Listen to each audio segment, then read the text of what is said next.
My name is Emily, and I'm 44 years old. I work as a TV broadcaster while my husband, Tom, also 44, runs a photography studio. We began dating in high school and tied the knot at 26. Being each other's first love felt natural, as if fate had guided us together without ever considering anyone else. When I was 25, I tragically lost my parents in an accident. It's hard to imagine how I would have coped without Tom, who became like family to me. After we got married, Tom moved into the house my parents had left me. Having him there made me feel protected, as if I still had both my parents by my side. 2 years into our marriage, we were blessed with a son, and our happiness only grew. Tom proved to be an incredibly supportive partner, sharing household chores and childcare responsibilities equally. He was the epitome of an ideal husband for a working couple. However, my mother-in-law, Jen, didn't share the same sentiments. She found it unsettling that Tom, a man, took on household tasks. This became evident around 10 years ago when our son started elementary school. Since the after-school care ended earlier, we relied on Jen's help to pick up our son, who wasn't old enough to stay home alone yet. Additionally, with Steve, my father-in-law, retired and at home, Jen had more free time. Jen, who had always been a traditional housewife, couldn't fathom seeing Tom in the kitchen. She'd mutter remarks like, "A man shouldn't be in the kitchen," or, "I can't believe this." Our generation would never imagine such a thing. Even during my first visit to their house, Jen couldn't resist asking if I planned to quit my job. Her mindset was stuck on the idea that women should be housewives, and she seemed disapproving of my glamorous job as a broadcaster. However, Tom, who had known my passion for broadcasting since our high school days, always supported my dreams. I wholeheartedly supported Tom's dream of becoming a photographer, and working together felt entirely natural to us. We navigated the challenges of nursery school together, but just as we thought elementary school would bring some ease, we encountered the inflexibility of after-school care. This situation forced us to lean more on Jane for assistance. As Jane began to frequent our home, she couldn't resist making comments about the household chores. "The laundry isn't folded properly," or "Isn't this cleaning a bit sloppy? There's dust over there," she'd remark. Tom, ever nonchalant, would respond with ease, "Oh, I'm in charge of the laundry. Is that not okay?" Or, "It's fine. No one dies from a bit of dust." Yet she persisted, complaining to Tom behind my back, questioning his willingness to take on domestic tasks. Despite her critical nature, Jane's help was appreciated, so I chose to listen without confrontation.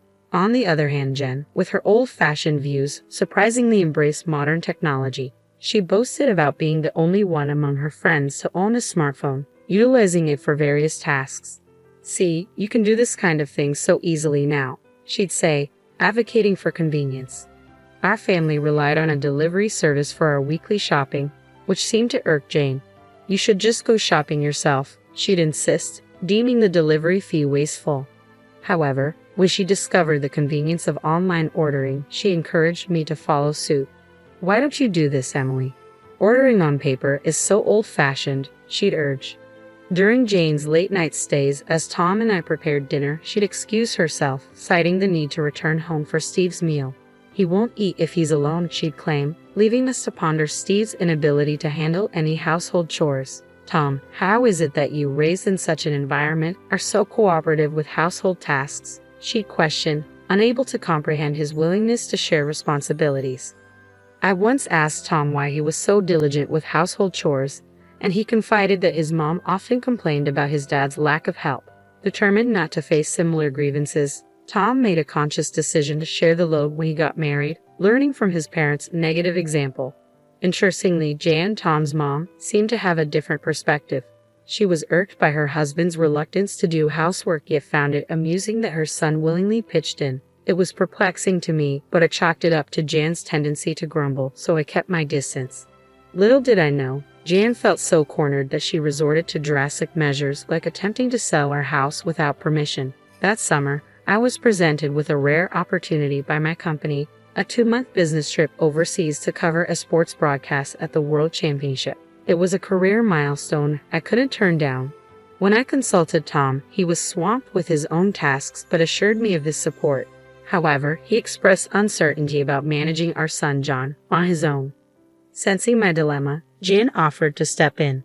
Despite my reservations based on past experiences, I had no other viable options, so I reluctantly entrusted John to her care. We contemplated having Tom and John stay with Tom's parents, but the logistics of commuting to school from there posed a challenge. Ultimately, Jen agreed to stay at our house during weekdays to oversee things. With everything arranged, I embarked on my business trip, successfully completing the sportscasting work and advancing my career, albeit exhausted and relieved upon my return to the U.S.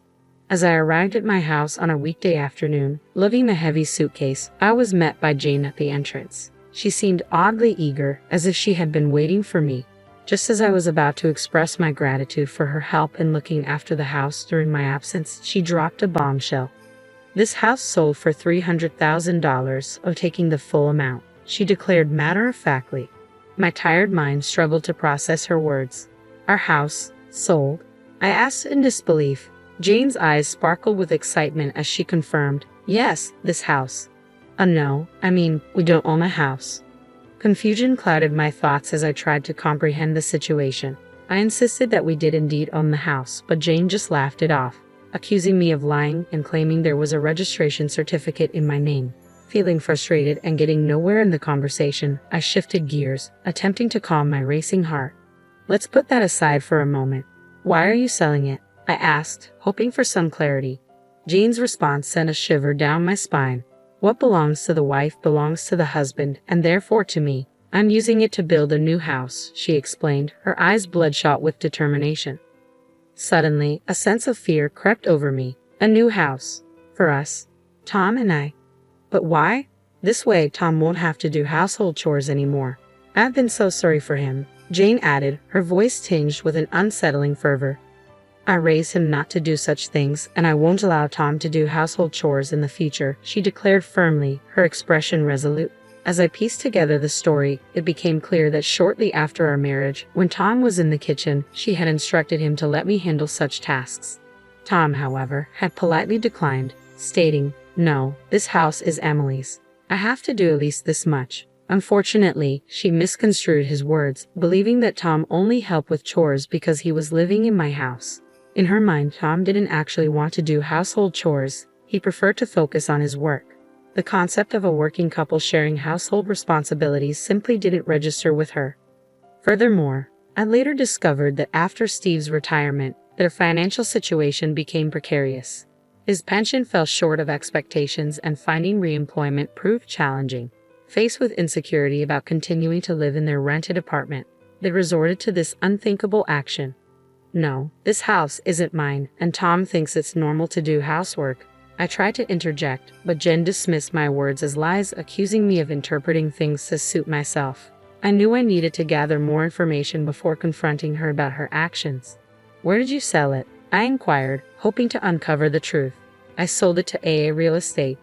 They did an easy online assessment, and the sale went smoothly," she explained casually. It became evident that she had found a convenient online evaluation service and proceeded with the sale through them. The buyer was specifically looking for a house in our area, and they assured her that we wouldn't get such a high price anywhere else. Proudly, she proclaimed, "That's why you should be grateful. Selling a 20-year-old house for $300,000 is quite the feat, don't you think?" I found a reputable real estate agent, didn't I? Determined to verify her claims, I decided to research the real estate company online, hoping to uncover the truth. I attempted to reach them by phone, but my calls went unanswered. When I questioned Jane about whether she had visited the real estate company at the address provided, she simply replied, "No, I didn't go there. You don't need to do that nowadays." Frustrated by her lack of initiative, I insisted that she go to the address the next day, warning her that I wouldn't entertain further discussion otherwise. Reluctantly, she left. The following day, I received a distress call from Jane. Between sobs, she managed to convey, "It's not there. The real estate company doesn't exist at that address. There's only a dilapidated wooden house, seemingly uninhabited." Her admission left me dumbfounded, and I couldn't help but burst into laughter upon her return.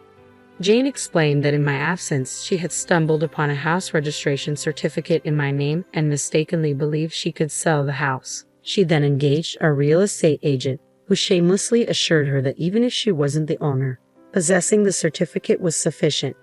Some people pass away, after all. they callously remarked, requesting our family register and signature certificate.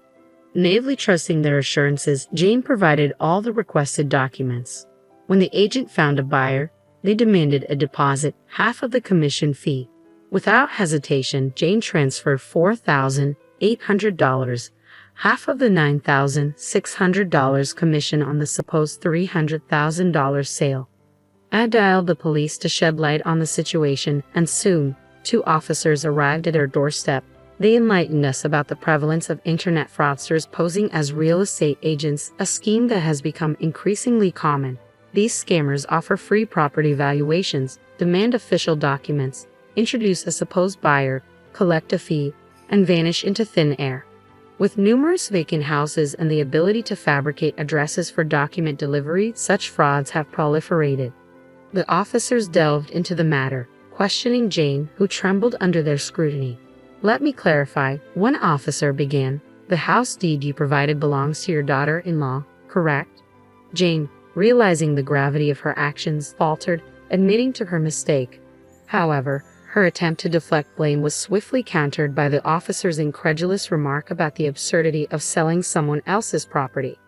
Flushed with embarrassment, Jane hastily fabricated an excuse, claiming that I had requested the house to be appraised for sale. Turning to me for confirmation, the officer seemed to sense the truth in my denial. Sensing Jane's desperation, he admonished her, emphasizing the recklessness of her actions. The officer then questioned the authenticity of the deed registration she had submitted. When she admitted that it was the original document, his astonishment grew. He turned to me, seeking my decision on filing a theft report. I replied with a firm no. That document was invalid. In fact, the house had already been sold to someone else. The recent change in the law allowed us to proceed with the sale using only the registration identification information. Though I had inherited the deed from my parents, it turned out to be unnecessary for the sale. Unaware of this, Jane assumed I still held ownership of the house. Typically, real estate agents would handle or request a copy of the deed for verification. However, fraudsters operated differently, bypassing such procedures. In her embarrassment, Jane shot me a resentful look and muttered about the curse of selling one's parents' home, attributing it to people in flashy jobs. I met her gaze squarely and explained that it was Tom's decision. He needed a lump sum of money at the time. Jane's shock was palpable as she questioned why Tom would want such a thing. I disclosed that Tom had aspirations of starting his photography business but lacked sufficient funds. The house, our main asset, was sold to an acquaintance and we rented it back. As I recounted the entire story, Jane's demeanor shifted. Her shoulders slumped, and through tears, she murmured, "So Tom's success now is because of you selling the house, Emily." I could have affirmed her statement, but instead, I expressed my belief in spouses sticking together through thick and thin. "We're in this together," I assured her. At my words, Jane broke down, her tears flowing bitterly. "I wanted to work too," she sobbed. "My husband can't do anything, even now after his retirement. He does nothing. What has my life been for?" Her litany of complaints against Tom continued, leaving the police officer struggling to complete the report. Ultimately, the fraud report was filed, but even after 10 years, the culprits remained at large. It seemed unlikely that the money would ever be recovered. Following the incident, Steve became vigilant over Jane's actions, taking over all financial control and denying her access to money. Whenever she needed something, she had to request it from him and would be given cash. "It's so suffocating," Jane complained to Tom, who reminded her that she had brought it upon herself.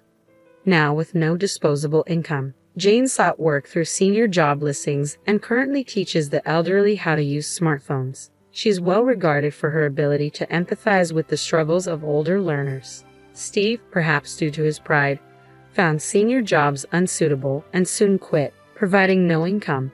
These days, Jane is busier, often leaving Steve with household duties as she goes out. Interestingly, he's taken an interest in cooking and is getting quite good at it. The roles in Tom's parents' house have reversed, but both seem to have found new fulfillment. As for me, after my overseas business trip, I successfully climbed the career ladder and now anchor the evening news. Tom's photography studio is thriving. And we've managed to save enough to consider buying back and renovating the family home. We're grateful to our acquaintance for allowing us to keep the house despite the outrageous incident. It worked out well for Tom's parents in the end. Our son is turning 17 and approaching adulthood, so I shared this story with him as a cautionary tale about internet fraud. However, to preserve his grandparents' dignity, I've kept the part about them trying to sell our house a secret.